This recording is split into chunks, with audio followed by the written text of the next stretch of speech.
to thank you all for joining us today for our information that we're going to share about our priority schools. As some of you are well aware, and some maybe not, on last Friday, the State of Tennessee Department of Education released the new list of priority designated schools. This is an important conversation, one in which many of our families, community members, employees, and other stakeholders will have questions. Today's gathering will provide context around what this means for the district and the strategies in place to address improvement. Today you will hear from Dr. Shawn Joseph, Director of Schools, who will share more about how this district got here and what we plan to do. We are also pleased to have the expertise of Dr. Lisa Coons, Executive Director of Schools of Innovation, to discuss the movement of our schools, those that have work still ahead, and those that successfully exited, including Whitsett Elementary, in which you will hear from Principal Justin Uppinghouse. We are also pleased to have Ms. Darlene Stephen, a dedicated parent who will provide insight to the transformation of Pearl Cone High School and its impact on her child's education. And finally, we will hear from Dr. Sharon Gentry, our Board of Education Chair, who will make comments on next steps. Following Dr. Gentry's comments, I will facilitate a timed 15-minute Q&A in which members of the media and other present may ask questions around our discussion today. Our participants will address your questions from the podium. At the conclusion of the Q&A, we will close out today's announcement. Now at this time, I'm pleased to introduce Dr. Shawn Joseph, Mnps Director of Schools.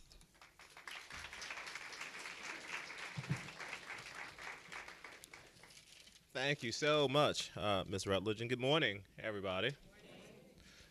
Yeah, today we want to discuss the recent state priority list. I want to share my perspective and context on this work, but most importantly, I want you to hear from the leaders of our priority schools, namely Dr. Lisa Coons, along with some key stakeholders who have been living this priority school work over the course of the past few years.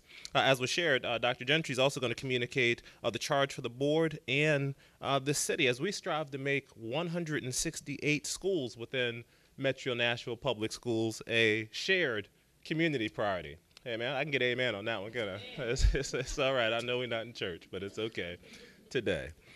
First, let me say that we are, in fact, disappointed. But we're not surprised to see an increase in schools on the priority list, moving from 9 priority schools to now 21 priority schools.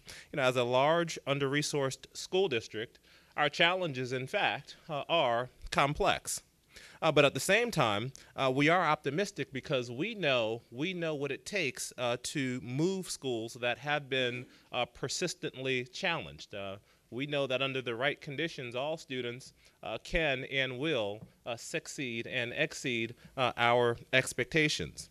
The great work that's happened at Pearl Cone High School, Whitsett Elementary School, Englewood Elementary School, and Rosebank Elementary School are bright spots in our school district, and they really show us that when we target resources around the areas of building school leadership capacity, around investing in robust curriculum, around in reading, science, mathematics, and the arts, as we work to increase student supports by tapping the great community resources that we have, by working with some of the great nonprofits that we have within our city and working with some of our city agencies, and that when we target recruiting, training, and retaining excellent educators to teach our students, we can and will accelerate at faster rates. And I'm very thankful to see so many community partners here, from the United Way to the Public Education Foundation to Pencil to Communities in Schools. I think I saw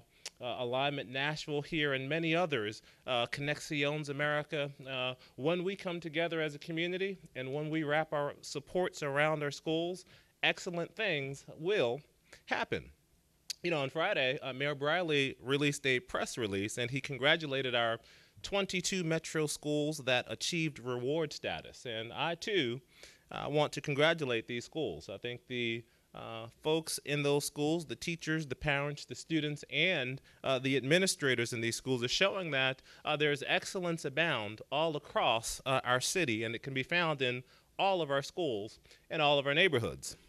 Mayor Bradley also referenced the fact that we increased the number of schools on our state's priority list, and he commented that this tells us that thousands of Metro Nashville public schools are not getting, school students are not getting the education that they deserve, particularly low-income students and students of color.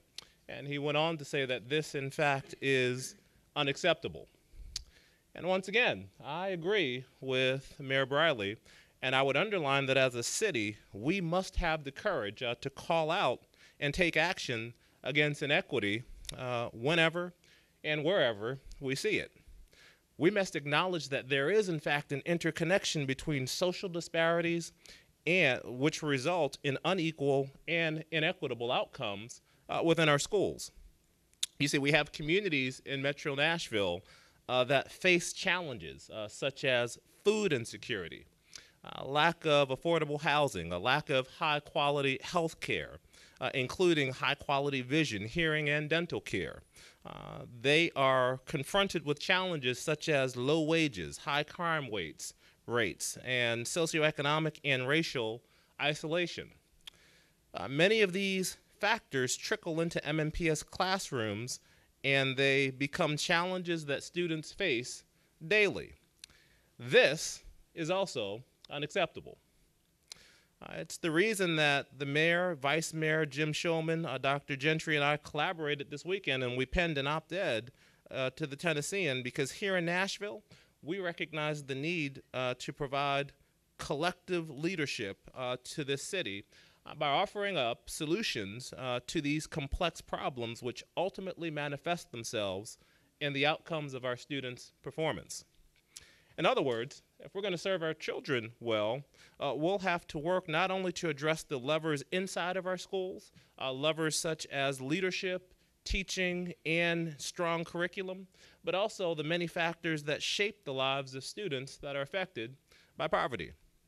You know, a trend that I'm beginning to see on this new list that we have are patterns of schools within clusters of schools that are underperforming. You know, these are the same communities where we see increased crime, unemployment increasing, housing costs increasing, and access to high quality health care being limited.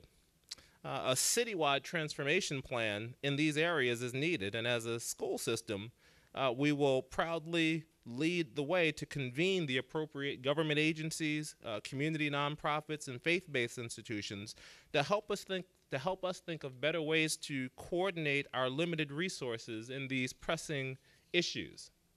It was just this weekend. I was in a barbershop, and I was getting my hair cut like I usually do every week, and I was sitting next to a parent. And that parent told me that she was a parent, in fact, at Pearl Cone High School, a priority school that is exiting the list this year. And with a sense of pride, that type of pride that only a mother has when they're talking about their child, she told me that her child is enrolled at Yale University this year, and he's doing well. Yeah.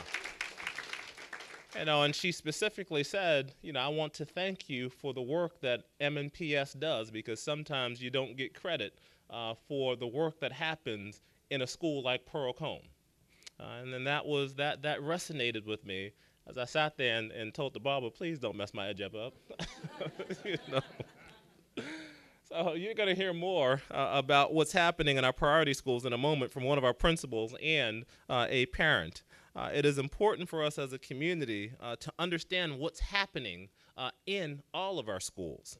You know, our schools, despite being underfunded in some cases and in some cases under-resourced, are still continuing to improve because we have strong teachers, we have strong leaders, we have strong parents, and we have strong community members that are willing to do what it takes to make sure children get excellence by design every day in every classroom. And we have to find ways to accelerate this growth even faster, not just in our priority schools, but in fact in all 168 of our schools. You know, part of the path forward must include ways to adequately compensate those that work most closely with our students. And I was made painfully aware of this morning as I woke up and saw Time Magazine here. And as you look at these Time Magazine articles, you have two different teachers here. I think they have like 4 different that they're showing, but on one, this teacher says, I have a master's degree with 16 years of experience. I work 2 extra jobs and donate blood and plasma to pay the bills, and I am a teacher in America.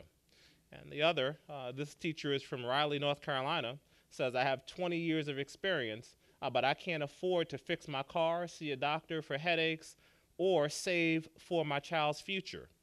I, too, am a teacher in America.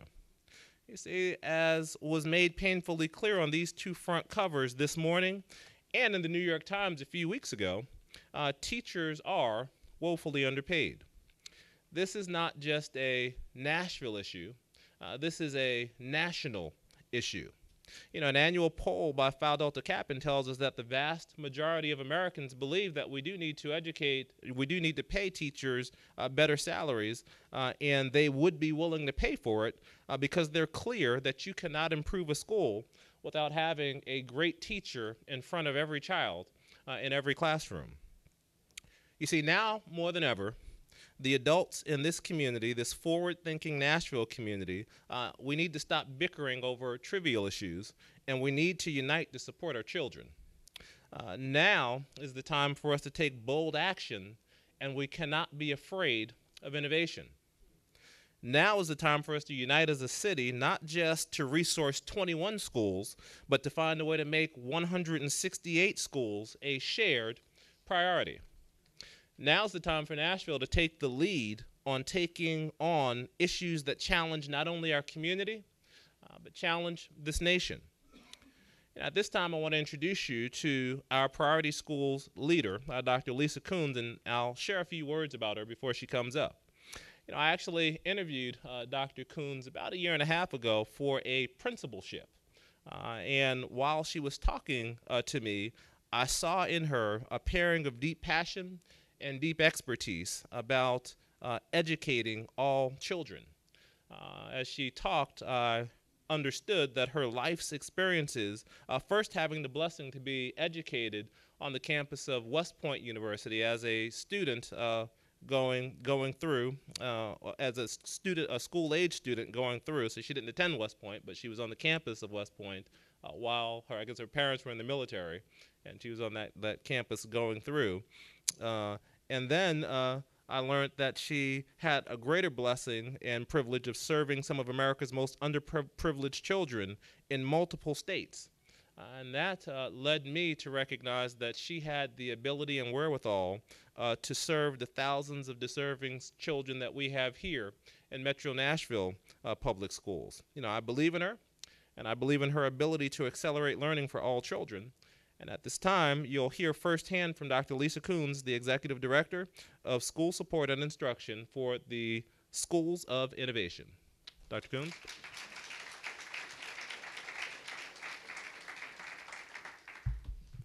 Not quite that tall.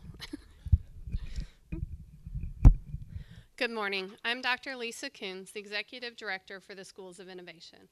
Our office, the Schools of Innovation, serve the 23 schools that are listed in priority status and in comprehensive support and intervention. As Dr. Joseph stated, we have an increase of schools on the state's priority list. Schools are placed on the priority list based on their position in line. They are placed in line based on average success rate on the TN Ready scores. The schools in the bottom 5% of this line are designated in priority status. If schools move faster and grow more quickly, other schools fall backwards in line. Some Tennessee districts have chosen to close schools as a strategy to reduce the number of schools that they have on this list. We don't believe in this quick fix strategy. Instead, we believe in supporting our schools, wrapping around our schools as a community, as Dr. Joseph spoke, and making sure they receive the supports they need.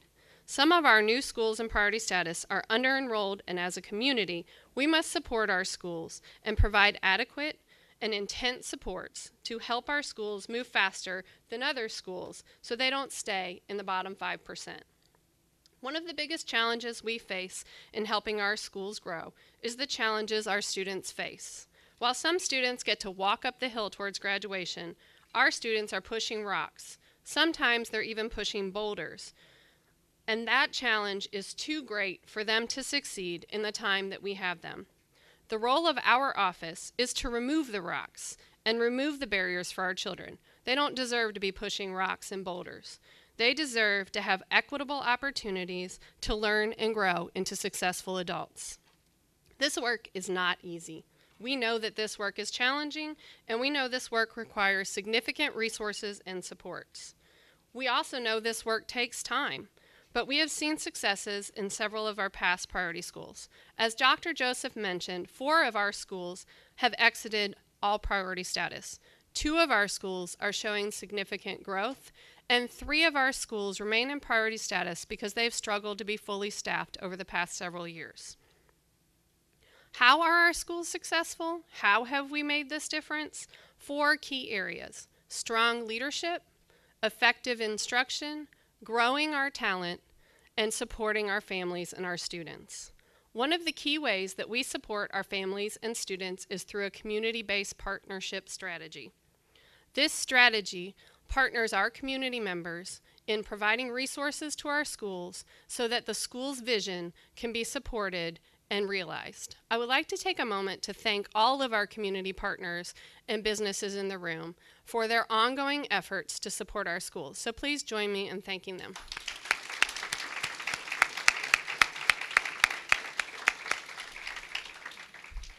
Without their work and their efforts, we would not have been able to streamline resources to move our schools. One of the key areas that we partner together with community-based supports is to make sure our students are able to come to school. One of our biggest barriers and challenges is student attendance, and we have worked with our community partners to help ensure that our students are in front of a high-quality teacher every single day, because we know that's the best way for them to be successful. Second, we have worked with our teachers and our leaders to provide intentional coaching and high-quality curriculum resources. Third, we have supported our leaders in skills and resources to ensure their vision and MNPS's vision of success becomes a reality. And finally, we are tirelessly working with our schools to find high-quality teachers for every position so every student has a high-quality teacher in front of them every day. Recently, we are working with several university partners to ensure that we can have the brightest talent in our teacher education programs serve our neediest students, and we continue to make that priority a reality. We know that our teachers and our school leaders are passionate. They come to work every day, they work as hard as they possibly can work, and they give everything they have. My office, the Schools of Innovation, will continue to streamline resources and intensify supports to ensure that these schools are our priority. They will have the tools and the supports to face their current challenges and will grow at a faster rate than any other set of schools in Tennessee.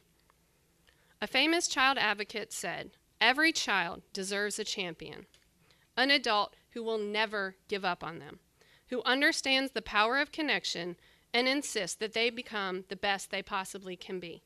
We are going to link arms with our schools and our communities, and collectively, all of us are going to be the champions for our children and ensure our schools have exceptional resources so that every child can reach their full potential. At this time, I'd like to introduce Justin Uppinghouse. He is the proud and hardworking and passionate principal of Whitsett Elementary School.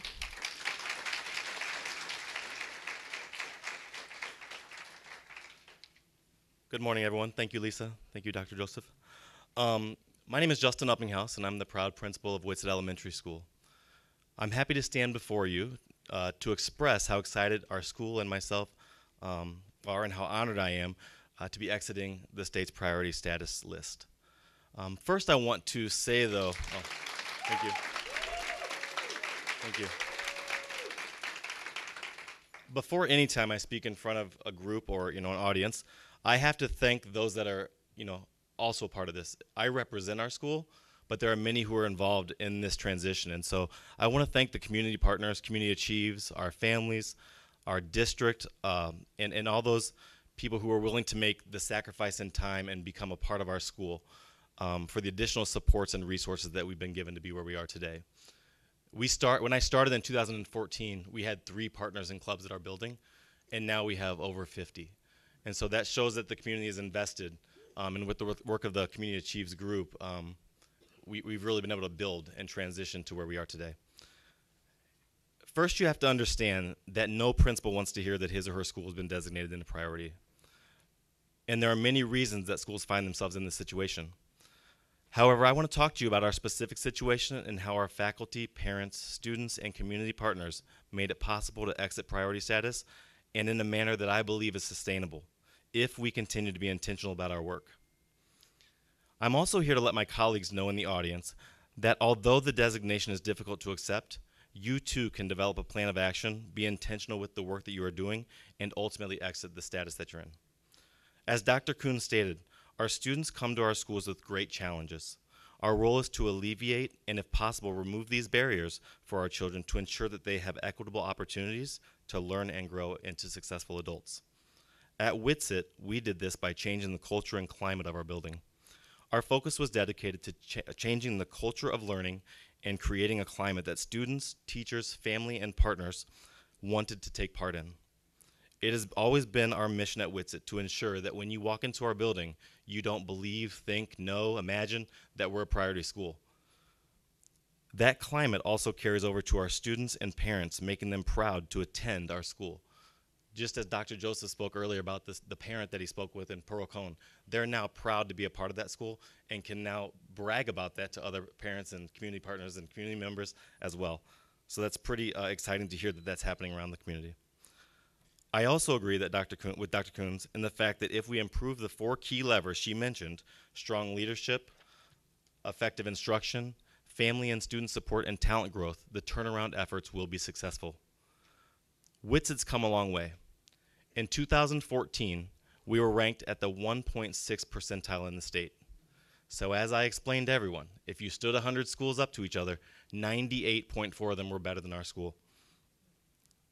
The problem was that we believed at the time that 98.4% of the schools were better than us. And that was unacceptable to me in our transition. Our students had and currently still have the right to have access to a high level of education similar to that of their peers across the city, state, and country.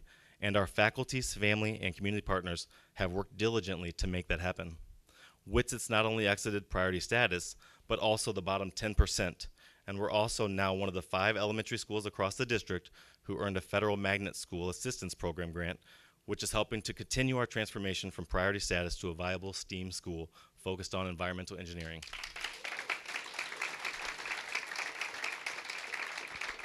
Thank you.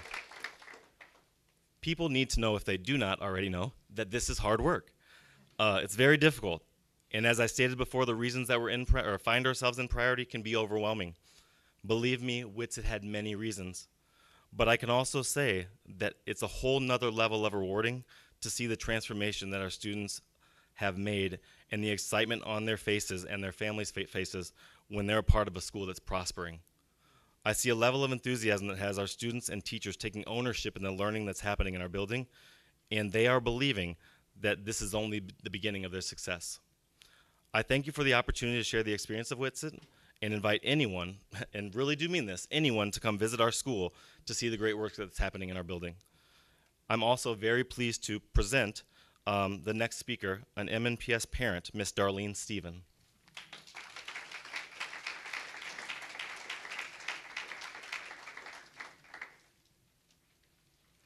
Good morning. My name is Darlene Stephen, and like most parents, I want the best for my child. My son, Donovan, proudly graduated from Pearl Cone in May of 2018 and is a freshman at Bethel University in McKenzie, Tennessee.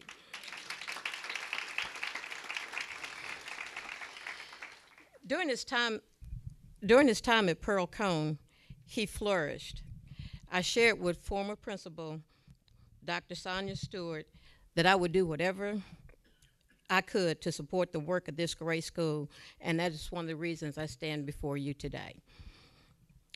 When Pearl Cone received this priority designation 3 years ago, I think a lot of people asked the question, what's next? But that question quickly, and I say quickly, turned into action. I saw the leadership team, the teachers, become even more motivated to change the school's trajectory. There was a determined focus to ensure that every student in the building received quality instruction and support to positively impact the students' learning experience. And we called that the Pearl Cone Way.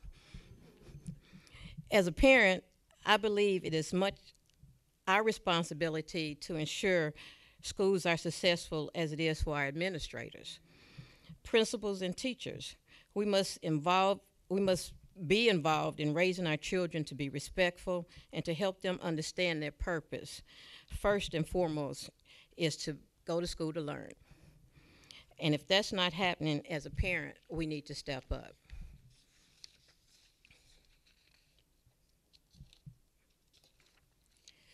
Most parents want our children to be safe, thank you, and receive a good education and be successful in life.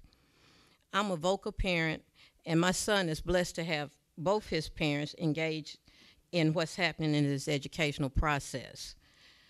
At Pearl Cone, I witnessed teachers, staff, and tremendous community partner support come together and fill in the gaps. So many students who may not have had the same structure and made a difference for that's filling the gaps who may not have had the same structure, and it made a difference for those students. And it also made a difference for my son too. So I really want to thank all the leadership, the teachers and administration at Pearl Cone for making a difference in my son's life, because they did make a difference. There are so many wonderful things I can say about Pearl Cone and the positive experience afforded to my child.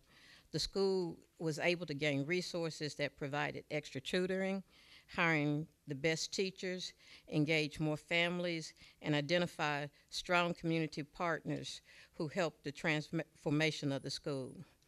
I happily advocate for Pearl Cone and truly believe it's one of the district's educational jewels. And if I had to do it over again, I would choose the school for my son. Pearl Cone is a testament to what can happen when we make all schools in Nashville a priority and provide them with positive resources, leadership, and academic support so every child can get the public education they deserve. At Pearl Cone, we have a motto: our school, our community, our school, our children. It takes a village, and this one is mine. Y'all can see it on the shirt. Thank you very much.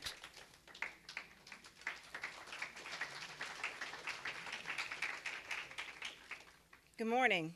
I just want to take a moment before I get into my sermon to recognize Jeannie Pupo-Walker, one of our newest board members here.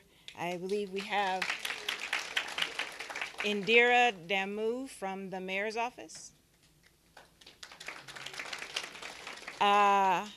Ms. Taneka Vercher from our council, our budget chair. And some great partners represented by several nonprofits. We've got Shannon Hunt with NPEF. It's in here, I'm told. Somewhere. There she is in the back. Reverend Sonny Dixon from IMF. Hank Clay, the CEO of Communities and Schools. Clifton Harris with Urban League. Angie Adams from Pencil, and Erica Mitchell from United Way. I see our newly elected juvenile court clerk in the back. Also, Mr. Lionel Matthew. I made you a doctor. See how easy that happens? It's quick.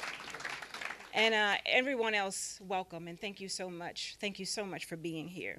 You know, when Dr. Joseph first came and he was doing his circuit of speeches, he had this quote he would use from the Messiah. And he would say that when they greeted one another, the question was, are the children well? We have lots of children here that are not well, And so when we had public participation the other night, we had a teacher, I believe, that spoke, and she shared another quote. It's also an African proverb. And I appreciate the Pearl Cone motto, because this proverb says that the child who is not embraced by the village will burn it down to feel its warmth. It's a old adage, and sometimes I feel it's overused, but we've got to be that village. And that village is more than just the school system. And this is not about passing the buck or shirking responsibility. But as has been alluded to in several of the presentations you've already heard, that our children walk into our schools with a myriad of challenges and experiences that go far beyond what we can provide them from a textbook. They go far beyond what's created in our schools. And as long as we're living in neighborhoods that have such high mobility rates, I represent District 1. So I'm speaking from a perspective of living it and seeing it every day, getting that card in my mailbox every day, wanting to buy my house so they can put, 6 or 7 tall and skinnies right there on that property. And so until we are in a position where I've got parents that can go to a job,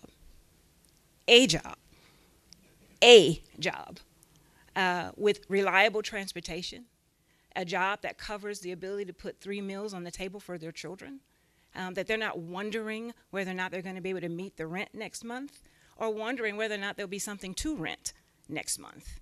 We're going to have challenges, again, that far exceed the expectations that teachers walk into our schools believing is their responsibility.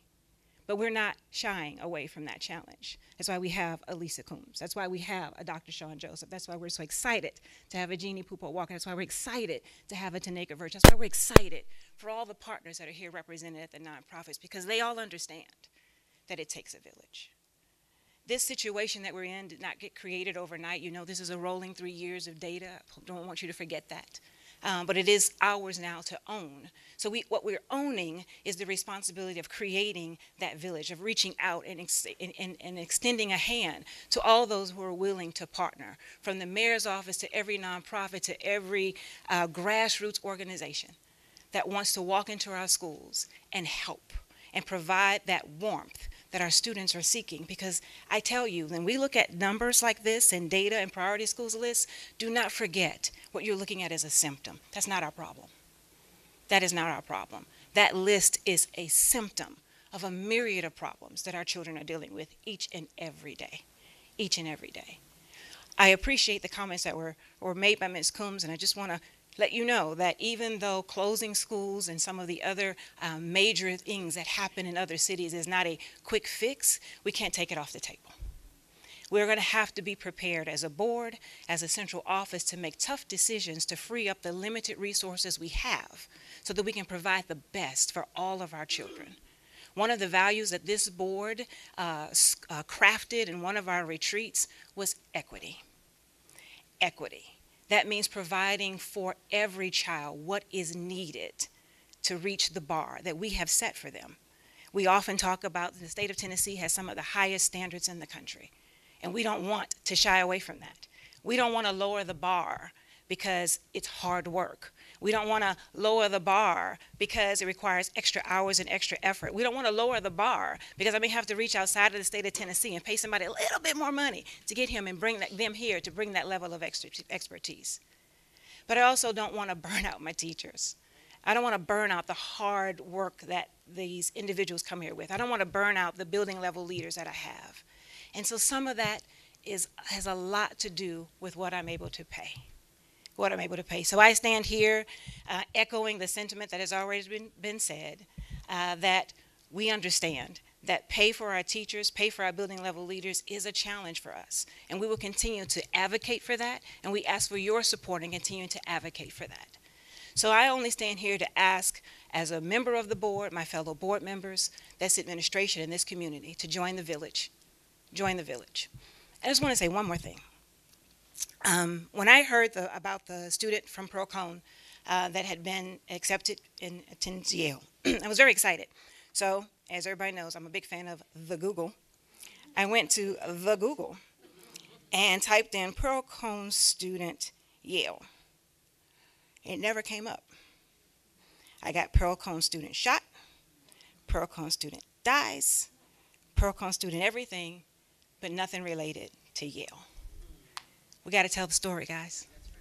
We got to tell the story. Because if this list becomes how we allow ourselves to be defined, this list becomes all people see. Tell the story. Thank you.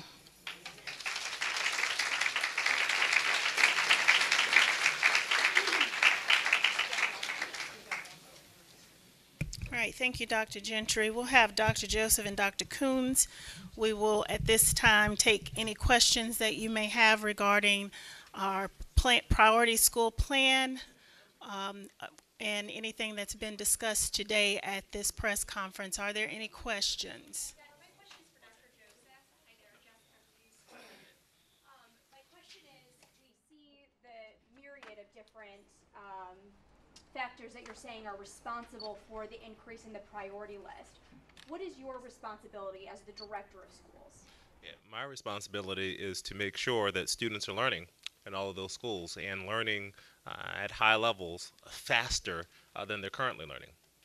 So what is your responsibility for the increase? What responsibility do you take for the increase? Yeah, look, we take full responsibility as a school system for the fact that we've got to do better by children. I mean, that's what we're here for.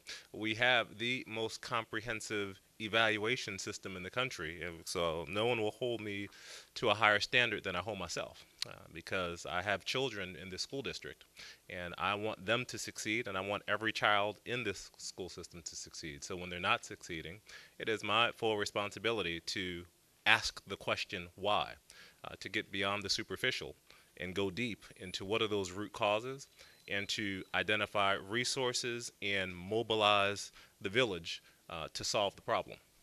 Thank you. Do your children go to any of the priority list schools?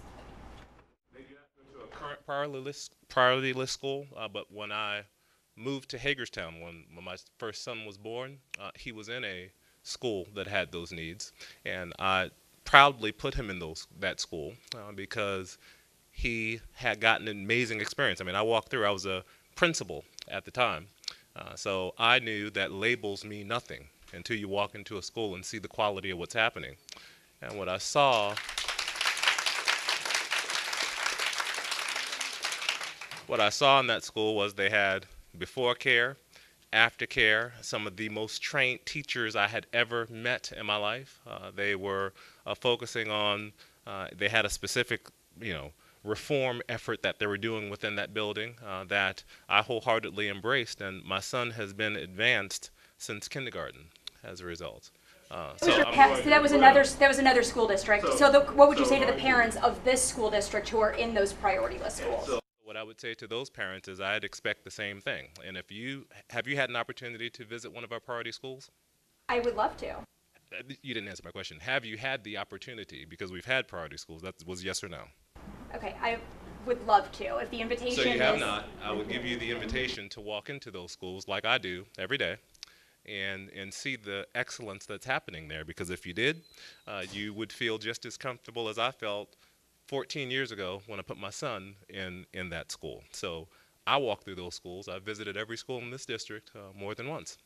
And as we've gone through, I have seen the hard work that's happening at a Pearl Cone. I've seen the hard work that's happening, at a Whitsitt, at an Englewood. And I feel good about what's happening there. We've got work to do, and we've got to accelerate. But I'll thank you, and I'm going to allow others to ask questions now. We're going to take this question, and then we'll take your question. I'm a parent of 2 children that go to Tusculum Elementary School, which was in the bottom 10% up until this last year for the first time in 5 years. We have exited the cusp list. We are no longer in the bottom 10%, even though we are still at 95% EL rate. Integral or central to that strategy getting out was reading recovery, the learning clinics, the learning partnership with Lipscomb, reading clinics, and we also had a teacher training done by an outside company.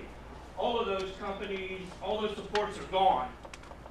As a parent who does not want to see us side backward, because I don't believe in the turnaround school, because it's an adult construct. When does the school turn around? 5 years, 10 years?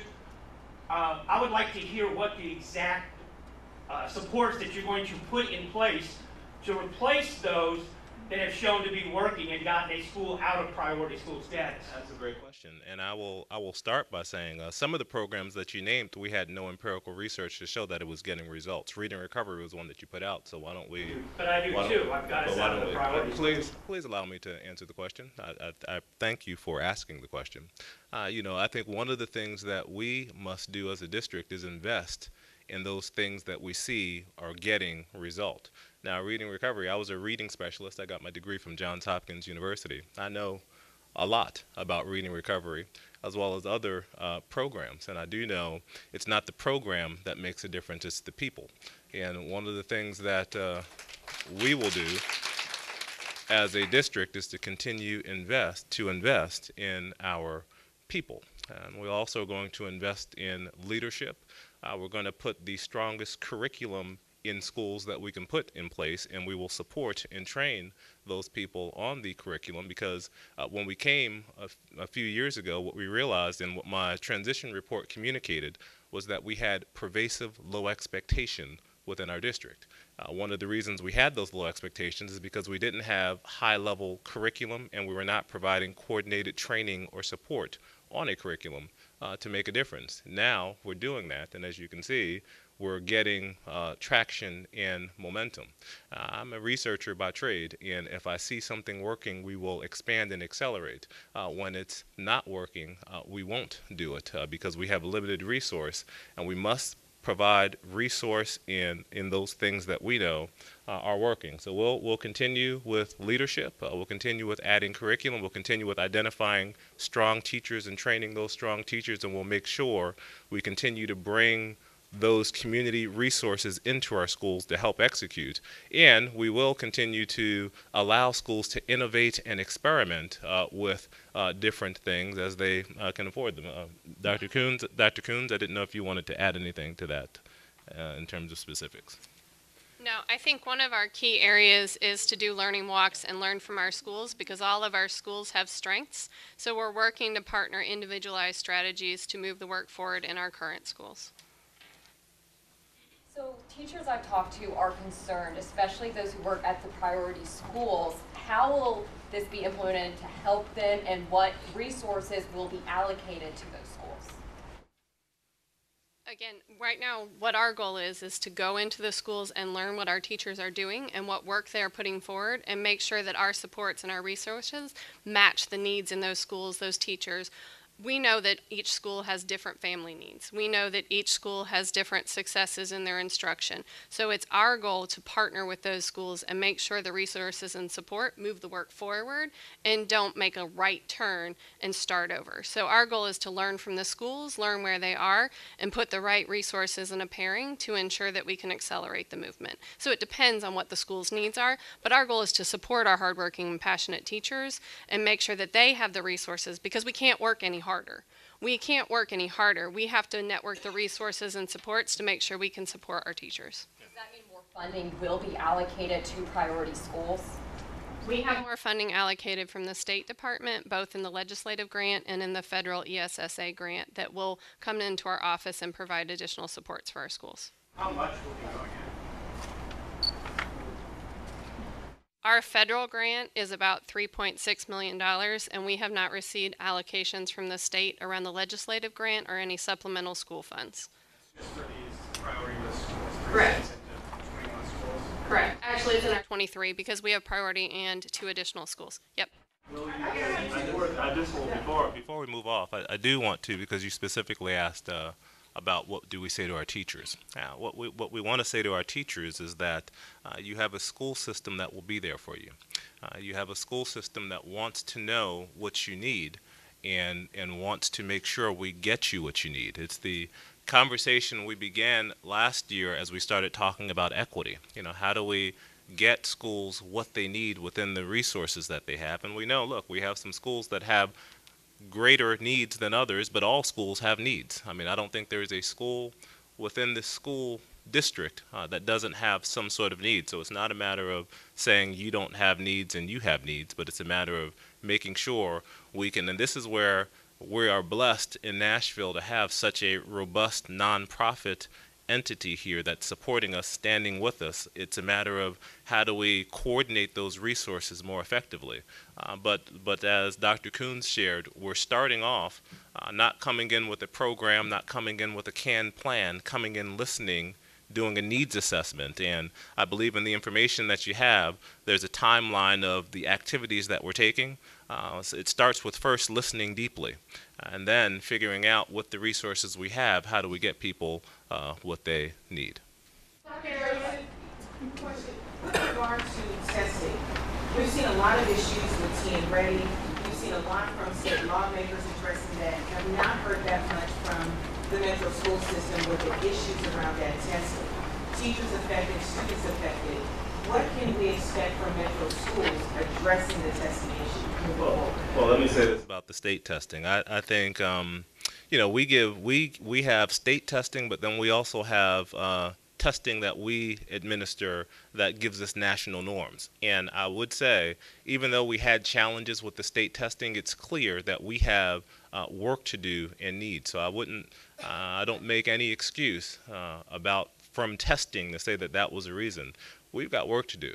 We've got work to do as a district, and there's an urgency to get that right. One of the things that we are advocating for, though, as a district is, we've got to monitor student performance more frequently and communicate with parents more often about whether they are on trajectory for college readiness or off. And when they are off the trajectory, we've got to ring a bell and create a sense of urgency and say, what are we doing about it? That it's not acceptable that a child is not on level, and when they get off a level, what do we do to provide targeted support to get them back on? So.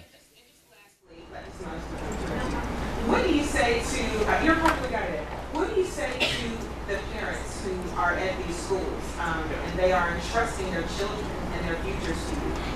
To the teachers, this is their livelihood, they are concerned. What do you say, and some of them feel that not enough is being done and there's a lot of lip service. What do you say? What I would say to those parents is that, like you, I'm a parent with two children in this district, one in a middle school, one in a high school. They're not in magnet schools or any special school. They happen to be in the school that I just happen to live in. And that's where, and I don't live in the richest part of town. That's where they go. My expectation as a parent and as a superintendent is that your child's needs will be met at those schools. The blessing of being designated a priority school by the state is that there are going to be more dollars and resources targeted to that school to get you what you need. I would encourage the parent to visit the school, talk directly with the principals. We give both reading and math information to parents. I would encourage them to understand what that means, because that will let them know, is my child reading on grade level? Is my child reading and doing math on grade level, and how are they doing compared to other kids in the nation? Because that gives you a context. I would encourage that parent to challenge the school and ask, is my child growing? And is he or she growing at an acceptable rate?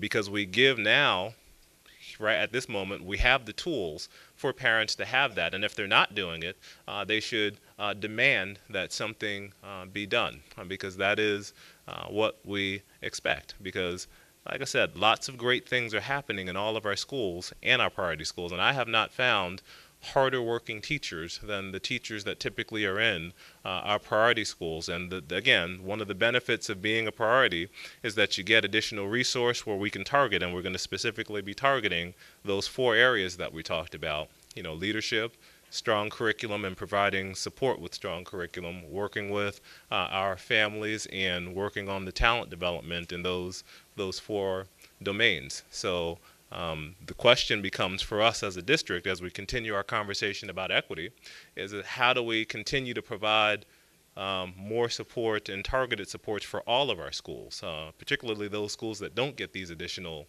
dollars and additional supports. That is the challenge of the day that collectively as a city we can address, but it takes will. Dr. Joseph, another important topic are the cases of educator misconduct. The state says they're still waiting on reports on 11 cases. Why is that? So I can go ahead and take that one. I will need to get information on that. I'm not aware of 11 additional cases still there.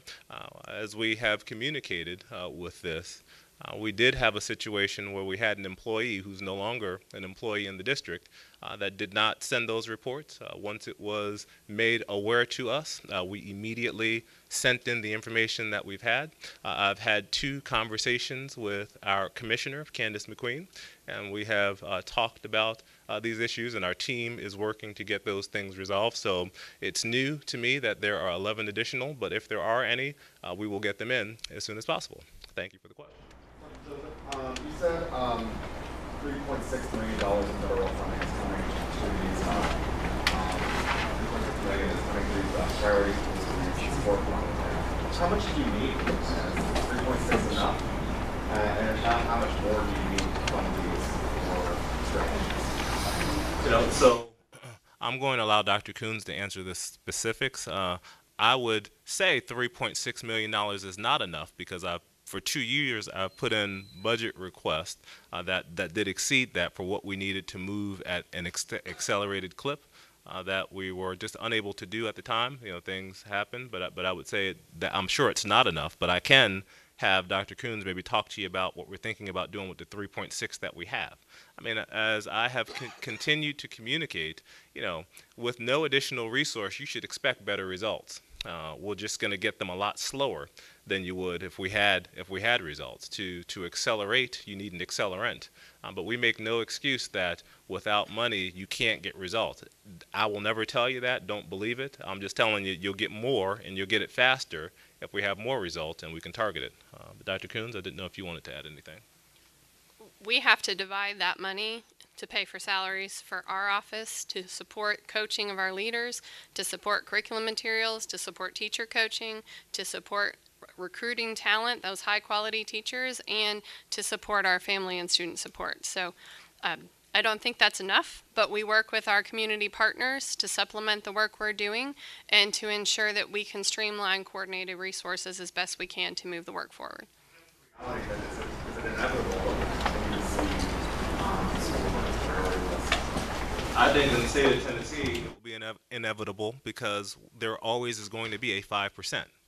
And as some get off, some will be on, and it will. I'm not going to say it's inevitable that MNPS will be, but we have 168 schools in our district. We're the 2nd largest school district in the state of Tennessee, and we are the 41st largest school district in America. So proportionally, when you talk about percentages and how things go, there is a high likelihood that we may have a school on a list, particularly if we don't look collectively at the interconnectedness of the community challenges that we face. Time for one more question. Earlier you said this isn't a big strategy. In terms of before, though, it seems like it should be kind of a quick fix. How do you respond to that? I can start, and then maybe Dr. Coons can add. I mean, there's no there's no quick fix to solving some of the challenges that we have in American education. I mean, I think, but what you should expect is that we are research-based, that we are focused on where children are and where we want them to be.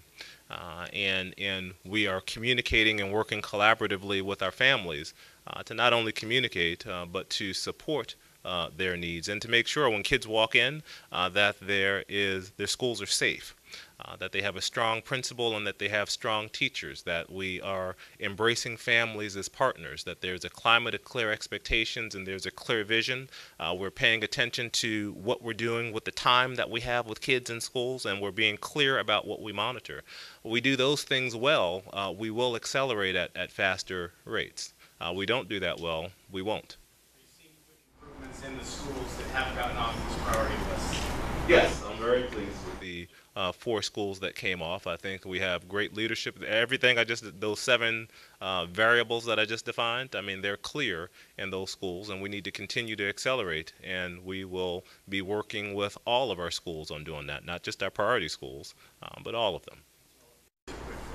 It's not a quick fix. I mean, because those schools are moving, but they still have a long way to go before we felt that all students are achieving at high levels. So there's nothing quick about it. It's a lot of hard work and a lot of blood, sweat, and tears, and I'm proud of the people that sit in this room who wake up every day with that mission on their heart to make a difference for these thousands of children. But this is mission possible. No one's coming here saying this is mission impossible.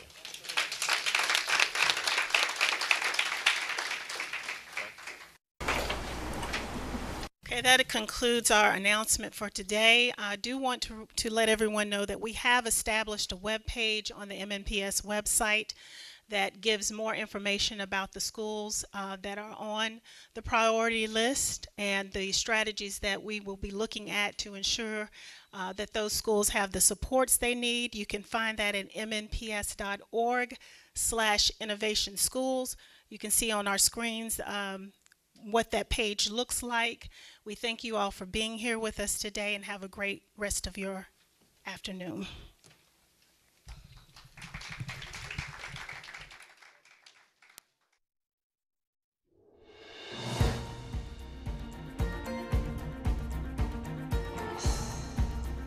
This has been a service of the Metro Nashville Network.